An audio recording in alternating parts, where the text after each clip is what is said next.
Here we go. Let's go into the roster projections. All right, we're gonna do this really quick. I am back from traveling in Salt Lake City. Nice. So let's see where we ended up landing with everything. Let's see where we ended up landing with all of our projections, because I think so. What were the ones that I reported? I reported FBI to EG, Someday to EG, Tenacity to 100 Thieves, Harry mid. I think I was the first one to say Harry mid. Not sure about Yeon. Impact to FlyQuest. I think that was pretty much. Oh, Huhi to Golden Guardians was another one that I think was the initial person that leaked or whatever, or like released that rumor to the community. So let's see where everything's landing. We now have our next Impact to updated Fly roster projections. We're just a couple days Is that out not what I from said? What did I say? free agency officially kicking off on Tuesday, and I think I know almost all the teams with either 90 or 50% confidence levels. Let's dive in. First off, C9. Not too many changes here. I think most people know what this roster is supposed to look like already. Fudge, Blabber, Diplex, Berserker, Sven. Really love the fact that they are keeping together this lineup that actually won summer. Oftentimes you see teams blow up their rosters and all that stuff even when they've been winning. But it's cool to see that they are just making a change in the mid lane. And so... I mean, Jensen simply could not lane first top tier mid laners at Worlds. He was just down. He was just down CS like every game. Just seemed like there was nothing you could pick to lane. Next up, we have TSM. So this has already been... Okay, so TSM, and we have this roster actually completed now with the information from Wooloo, and this is supposed to be Neo, Chime, Maple, Boogie, Soul. I mean, I think this is a decent middle of the pack team. Honestly, I like the roster. I don't think it's that bad of a roster. And reported. I don't think it'll like win LCS, but like if people are going budget and then TSM shows up with this roster, I mean, they should be, at minimum, they should be 5th, 6th. By the way, a bunch of the stuff is out there from Wooloo or other outlets. Please go check all those outlets out, and I'm not trying to like not source them or credit them. It's just everybody's kind of putting everything out there. So, but everybody who's doing coverage of the offseason, they're doing great. Go check out their stuff. TL. So this is interesting. We got Summit on TL. I mean, that would be a pretty sick roster, honestly. I wonder who their import jungler is going to be. I mean, if their import jungler is a fucking stud, roster could be sick. 50% confidence on Summit. I've been hearing the name a lot for this position, but no one I think is like completely sure, so I'm not going to put it in green. I probably could put it in green. I debated it, but yeah. Probably a Korean import because this is almost certainly going to be a full Korean-speaking team. They just announced Marin as their coach. Harry, Yan, and Core JJ in the mid ADC and support positions. So we'll see. It would be crazy to see Summit back in the league. I mean, at least he'd boomerang back into the LCS. And we'll see if he can stick around longer than a split this time if this does end up happening. But yeah, that would be your Korean-speaking roster that I alluded to in my predictions video. Next up, EG. So instead of Impact, this would look to be a Someday roster. Okay. Inspire. Okay, so I'm not necessarily correct, but it's 90% confidence. Jojo, FBI, and Vulcan. This is 90% confidence. I'm almost certain that they've basically locked their roster. Again, things can fall through, but I don't know. I'm very curious. I don't think FBI is Danny. And so I'm sad that things did not work out and Danny couldn't come back into the league, though I wish I don't think FBI, that is true. FBI is not Danny. Look, I think people are really like out on FBI, or they're not very excited for this roster with FBI. But look, FBI had to lane with Huhi for like 3 years. So I'm giving him a slight pass. I think that there's a chance that he gets into form. I mean, he's been the best AD carry in North America before. I could definitely see this roster still winning. This could definitely be a roster that wins LCS. I don't think that there's like a lack of talent on the roster. I mean, Inspired Jojo are still nuts. Like Vulcan is consistent. He's generally good in LCS, and then FBI has been good in LCS as well. And some days always a rock. So I feel like this roster is actually pretty good. The best with anything he's going through. Someday is funny because kind of similar to Impact in a lot of different ways. So I think this kind of brings their starting point a little lower, but we'll see. Maybe you could argue that Huhi was holding FBI back. I don't know if that's necessary. Yes. Yes. You can argue that, and that is true. Okay. I mean, there was a point where Huhi was really good, where he was like good at engaged supports. He was the one that was, I mean, starting fights. He just knew how to like help the team. And at a point, it felt like he lost his ability to like engage consistently well, where it's like half his engages were good and half his engages were just complete int. And then it became an enchanter meta, and he just simply couldn't play enchanters. Like just the way that he saw the game, where you're like spamming buying wards and you're never completing your mythic, like that's fine when you're playing like set, and it doesn't really matter if you hit your dead man spike at like 15 minutes or like 17 minutes. You know, it's like at the end of the day, your items don't really matter that much. When he actually had to play in a way where like his items mattered, and he was playing Soraka and Lulu and all these types of champions, it felt like he was just a huge liability for the team, which is strange because mostly when you have mid laners transfer to like support position, if you have a mid laner transfer to a support position or an AD carry transfer to the support position, the champions that they're best at initially are the enchanters, because of the way that you have to position in those roles. I mean, they just understand like how to play team fights better than an average support player would, because average support players have no hands, right? So it's weird that he was not able to actually pick up enchanters and play them at a level that was at least considered good for LCS. But I mean, yeah, at the end of the day, it wasn't really a viable strategy for 100 Thieves to have he playing enchanters. Even if they won some games, it just never felt like they were practiced at the play style of it. Okay, next up we have 100T. So obviously I've talked about this before, but I think the double lift thing is basically agreed to. And okay. Bjergsen would be there as well. Dude, Unforgiven is going to play in NA Academy. What?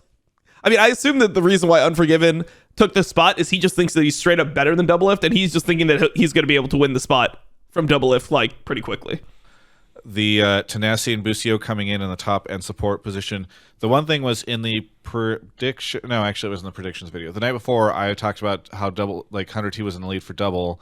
I think it's probably going to be Closer instead of Spica. I think it'll be one of the two of them. But from what I understand, Spica got a much better offer from another team that we will talk about later, and so it's been kind of uncertain. But if I was a betting man, I would put money on it being Closer. I'm just going to keep them both in there for right now, because who knows what's going to happen.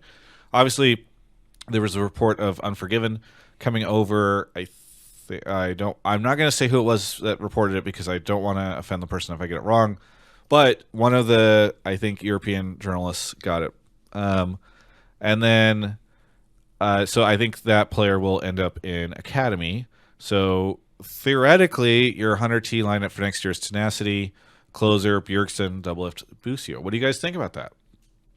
What do I think about this? So people are pretty low in this roster because everyone just thinks Bjergsen is bad. I don't think Bjergsen is bad. I just think that he's kind of limited in the way that he like. It's kind of like you can't teach an old dog new tricks, where he just needs somebody else to be like if it's up to him on how to play the game and he has to say on like everything that he does, he's going to just be stuck in lane farming, like he's just not going to be affecting the map. If you pair him with a jungler that is like, yo, we're fighting this, which is the way Closer actually is. Closer is somebody who has a very good idea of like early game, just what he wants his team to do, what like he's good at directing his team. I think that this is actually a really like solid pairing. I think if you pair like Bjergsen with Santorin, then they both kind of end up doing not as much. But if you pair Closer with Bjergsen and Closer's like, fight this, come here, like do this, I think that Bjergsen could potentially have a better year than he did last year. And then double Busio, I'm not sure what form double lift is in. It's very hard. I haven't played with him that much in solo queue. I've played with all these players recently in solo queue. I think Tenacity's in good form. I think Tenacity is really solid. And Closer is always solid mechanically. I think Busio is potentially slightly overrated by people now, even though I think he's solid. I think it might take some time for him to adjust, and a lot of people are just kind of like, he's going to come in and shit on everyone in LCS. I think he'll be solid, but he's going to like make mistakes, obviously. He's the type of player that wants to like have 100% confidence and be able to like know what's going to happen before he goes into situations on the map. So he's the type of guy that wants to be like, okay, we're fighting Herald and they can't win because we have this bet. Like he wants to figure out the whole situation before he goes into it. And in like situations that are done with imperfect information, I don't think he's like as comfortable yet, but I still think he'll be solid. And yeah, I mean, I think the one issue with this team could be, I mean, it could just be early laning. I'm not sure if they're going to be as good in lane as some other teams. And I don't know if they'll be able to like compensate for that elsewhere. If I were to envision how this team should function, it should be a like top carry team. Like that should be how they play the game. They should be playing towards top, and Tenacity should be playing carry top laners like nonstop. That's what I think their advantage is. I view Tenacity kind of like how Fudge was domestically, where like maybe people will be like, oh, Fudge Fiora, like why does he keep on playing Fiora? He shit at Fiora. It's like, well, Fudge won NA playing Fiora. Like he was playing Fiora, Jax, Camille. He was playing carry top laners, and he was able to beat North American top laners on those carry picks. I think that this team should function similar to that, where they should be playing to get tenacity ahead on carry top laners and allow like Double and Busio to just exist, like get through lane, be useful later on, just have that be your general gameplay. IMT. So this, I'm kind of cheating here because I'm filling in with a genre of player versus the players themselves. But Yeah. Revenge, Kenvi, Olive, no longer at Golden Guardians, will almost certainly be starting as the mid laner and on this team. And then I think they're going to go with NA So the NA player is tactical, supposedly. player for ADC. I don't know which one.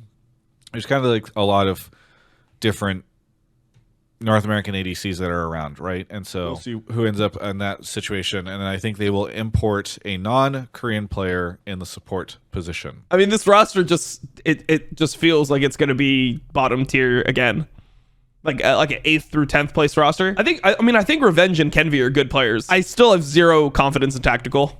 I have zero confidence in tactical. That's just like, at this point, he's just been bad for so long that it's hard to like. Obviously, you still think, oh, I mean, he could return to form, but it's been so far removed from that it's very hard to like, really believe it. Tactical is the Ben Simmons of the LCS. That's all I'm saying. Import a non-Korean player in the support position. Dig. Now, Wooloo did get a bunch of this stuff earlier today, so I think we can pretty much confidently say that their lineup is going to be Armut, Santorin, Jensen, Spawn, and Ignar. Very interesting. I would not have expected this from Dignitas. I think as interesting as this roster is, what is more interesting to me is like, what the hell went on behind the scenes to actually make them start trying to be competitive near the top? Because I think that this roster could be contesting. Yeah, I mean, this should be a roster that is like top 4. It should be top 4. I mean, 100 Thieves is going to be top 4. C9 is going to be top 4. EG is going to be top 4. And then I guess it would be, I guess that this team would be competing with like, TL. I mean, that should be probably top 5. I mean, I guess top 4 is pretty hard. It's hard to know what teams are going to be top 4, but top 5 should be those teams, right? It should be C9, TL, 100 Thieves, EG, Dignitas. For top 5, top 3, I don't know. Kind of depends on how you're feeling about Jensen these days and Armut. But no one's feeling good about Armut. No one is feeling good about Armut, but he might be fine in NA, which is the sad part for me. Like, imagine Armut comes in and he's just like a good top laner by North American standards. Fly, I don't know about Fly. I have to see what their projected roster is. I think this is very fascinating, and I don't know what it means for Dig, but I hope that they're actually going to, like, if they're going to field a roster like this, I hope they put out content and do interesting stuff with it. That was actually a pretty funny joke, dude. Travis has really upped his humor. I've noticed from watching his video. That was actually like the delivery, the deadpan delivery with that like obvious joke. I think was solid. But yeah, there you go. There's your Dig roster. FlyQuest. Now, this is I think where Impact is going. I know it's been reported, I believe, from Wooloo about Vikla going to the mid. Dude, these rosters don't look bad. I mean, people are saying that it's just budget rosters all over the place. Like, these don't look like budget rosters to me, man. These look like solid rosters. What? Situation. I think this is probably where Spica ends up. I heard he got a pretty good offer from FlyQuest. And then I believe they will import an ADC. That's like at the lowest levels of I have like 10% confidence. I just assume that's what they're doing there because they would have an open spot because Isla should be their support player. So that's what we're looking at there. FICO's pretty interesting as well. Golden Guardians. All right. Pretty interesting. Pretty confident that this roster is basically locked. Licorice. They're getting gory? Golden Guardians is going to get gory, bro. What? Wait, Gory was considered LCK player of the split. What is that? I remember so on Nongshim he was considered player of the split. Is that like MVP or what is player of the split? I watched this guy in FPX. He was in FPX. He played like 2 months for FPX. He was imported to FPX last year at the beginning of the year. He was bad, got benched. Yeah, he got benched for care, and then he went to PSG. Didn't even make Worlds in Taiwan or in PCS, I guess, because Taiwan, Hong Kong, and all those other places. But didn't make Worlds in PCS, and then he's coming to Golden Guard. That is a Golden Guardians import. It's actually so on brand for Golden Guardians. It's perfect. River, Gory. Now go look up Gory. He's a LCK player who did get Player of the Split at one point in time, and then went to FPX and was most recently playing on PSG Talon, I believe. So I think like the connection with River is probably where that ended up becoming a thing. Stixay still surviving in the LCS. And then Huhi. So Huhi making a return to the Golden Guardians through this situation. And I think the sort of Stixay Huhi reunion is probably a reason why this bot lane exists. Oh, there's so many imports this year in mid lane. There's so many imports. I mean, like, I guess Harry is not technically an import, but what? Like, how many NA mid laners are going to be in LCS based off what we've seen? So far, we have, let's see, we have Gory, Bjergsen, Harry, Jojo, Vikla, we have Jensen, we have a Blaze Olive. I guess it's not that bad. I guess there's still a few NA mid laners. Oh, Diplex. Yeah, and then it's like the final two that we don't know yet. This bot. I think part of the reason Palafox. why that was the case was because I believe they were exploring Spica and Closer in the jungle position whenever they were both up. Oh, and maybe Santorin too. And then those Wait, so they're just gonna stay with the same roster? 3 players end up kind of getting locked in elsewhere, presumably, like because we most likely I think and Spica's Maple gonna end up at FlyQuest and Closer will stay at 100T, and so that means that they probably stick with contracts because I don't see an obvious other situation for them. So they might run the full 5 back, and then we will. People who don't watch these videos will never know that there was like a chance of something else happening, but we'll see if that ends up happening. There anyone else? I have it as a 50% chance right now on contracts because It's just contracts, bro. I don't know. It's just gonna be contracts. Maybe they decided they don't want to do stuff with contracts and they find like another up and coming jungler or something. I don't know who that would be. Admittedly I don't pay enough attention to some of the Salt League to know who they could grab if they want to do that. But regardless, this is the full lineup of teams. I mean, the teams don't actually look that bad. I mean, arguably, look, if you didn't tell me that NA was spending less this year, I wouldn't have noticed it based off the teams that are being signed, right? Like, I don't think that this, like, sure, there's no, like, I mean, there's no super team, but, like, this roster makes sense to me. I mean, this doesn't look like they're trying to, like, cut budget when you look at Cloud9's roster. Like, Diplex is somebody who's had hype for a while. Like, I could definitely see them thinking that he's just a better mid laner than Jensen. I think that could be reasonable. When you look at this lineup with Boogie in the mix, he's been like dominating NA solo queue for a while. He's been playing in LAN. TSM is similar. It doesn't actually feel like NA is cutting budget that much when you look at the rosters. Like, this is still like a roster that I think is pretty hype. I mean, if Summit, Core JJ are on the same team and they have a KR import jungler, like you need 2 NA players, right? Like, you need 2 resident players. I think Harry and Yeon are 2 people that were doing extremely well in Academy. They were some of the best Academy players by far. Like, this makes sense to me. Like, this is this is a star-studded roster. This doesn't look like a budget roster at all. Someday inspired JoJo FBI Vulcan. Like, that's a fucking expensive roster. That's for sure. This roster is like a version of a super team. This would be a team that's essentially a super team, or that looks like they're going for a super team style. Like, Closer, Bjergsen, Double, those are like 3 players that are extremely high valued within NA. Tenacity and Busio, like, sure, they're not like the you could get imports on this roster. It's not like the most expensive roster you could ever go for, but Tenacity and Busio are players that it makes sense for them to join LCS at this point, right? Like, they're in that same boat with Harry and Yeon and Ayla, where it's like these guys have been smurfing for a while in Academy and they've been hyped up as talent for a while. So if you told me beforehand, it's like, oh, you could have imported Alfari, but instead you decided to go for Tenacity. Right? Like, let's say you told me that beforehand. I would be like, oh, I can see that decision being reasonable.